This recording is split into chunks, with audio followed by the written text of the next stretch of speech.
किसी भी सर्किट में से फॉल्ट को फाइंड करने में बहुत से लोगों को दिक्कत होता है। उनको पता ही नहीं रहता है कि कैसे किसी भी सर्किट का फॉल्ट फाइंड किया जाता है। तो आज की इस वीडियो में मैं आपको इतना आसान तरीका बताऊंगा फॉल्ट फाइंड करने का, जिससे आप किसी भी सर्किट का फॉल्ट को बहुत आसानी से फाइंड कर सकते हैं। तो चलिए वीडियो को स्टार्ट करते हैं।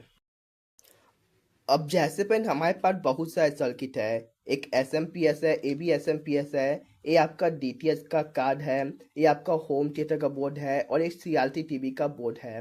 अब फिर सभी सर्किट में आपको फॉल्ट फाइंड करना सिखाएंगे। ये नहीं कि आप सिर्फ एक सर्किट का फॉल्ट फाइंड करना सिखा के आपको वीडियो बंद कर देंगे। सिर्फ आपको ओवरऑल आइडिया दे दूंगा। इसके बाद आप किसी भी सर्किट, चाहे वो आपका टीवी का हो, एस एम पी एस हो, आपका होम थिएटर हो, बहुत आसानी से उसमें फॉल्ट को फाइंड कर सकते हैं।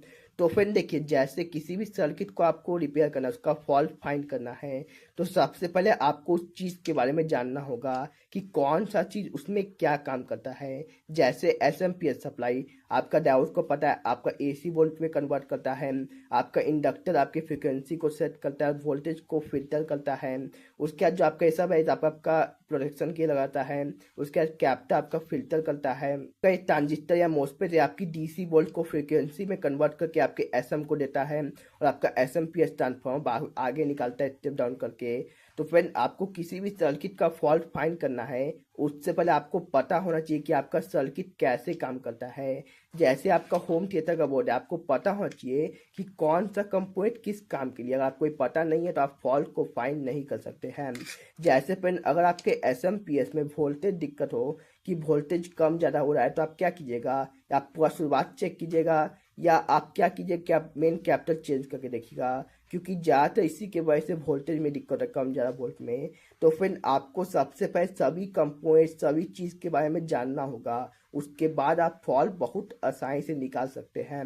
फ्रेंड, अगर आपको फॉल्ट को निकालने में दिक्कत है, मैं आपको सबसे आसान तरीका बताता हूँ जो हर एक नया टेक्नीशियन यूज़ करता है।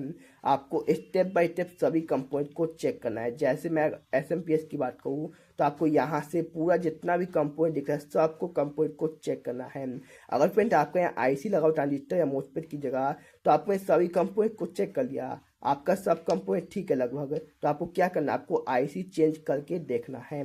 आपका आईसी ही खराब होगा। ऐसी फ्रेंड, अगर आपका डीटीएच का सप्लाई है या डीटीएच का सॉरी कार्ड है, उसमें ऑडियो नहीं आ रहा है, तो ऑडियो का आईसी होता है। आपको पता करना कैसे, गूगल या किसी चीज़ से ये ऑडियो का आईसी, इसको आपको ट्रैक करना है कि इसके आगे रेजिस्टेंट है, डायोड है, कैपेसिटर है, क्या है, उन सभी को चेक करना है। उसमें से कोई खराब होगा, आपको उसको चेंज करना है। और फिर यही अगर आपका पिक्चर का फॉल्ट आता है, तो आपका ये सब डैम है, रोम आईसी, ये सबको आपको चेक करना होता है। तो फ्रेंड, किसी भी सर्किट में से फॉल्ट निकालना बहुत आसान है। बस आपको सर्किट के बारे में पता करना है। ये नहीं कि आपको सर्किट का पता नहीं, अब डायरेक्ट फॉल्ट निकालने लगे, तो उसमें आपको बहुत ज़्यादा टाइम लग जाएगा। निकल तो जाएगा लेकिन बहुत ज़्यादा टाइम लगेगा। क्यों, आपको सभी कंपोनेंट को पार्ट में बार चेक करना पड़ेगा, जो भी खराब होगा उसको चेंज करना पड़ेगा। यही अगर आपको सर्किट के बारे में पता है, तो आप बहुत आसानी से फॉल्ट को फाइंड कर सकते हैं। तो फिर आप समझ गए क्या है सर्किट में से फॉल्ट को फाइंड किया आता है। या तो आपको सर्किट और कंपोनेंट के बारे में पूरी नॉलेज होनी चाहिए।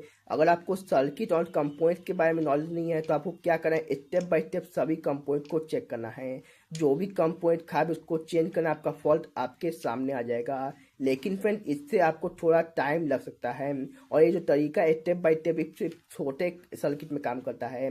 जो आपका इस तरह का बड़ा सर्किट, तो इसमें आपको ये काम नहीं करता है। तो आप समझिए कैसे सर्किट में से फॉल्ट को फाइंड किया जाता है।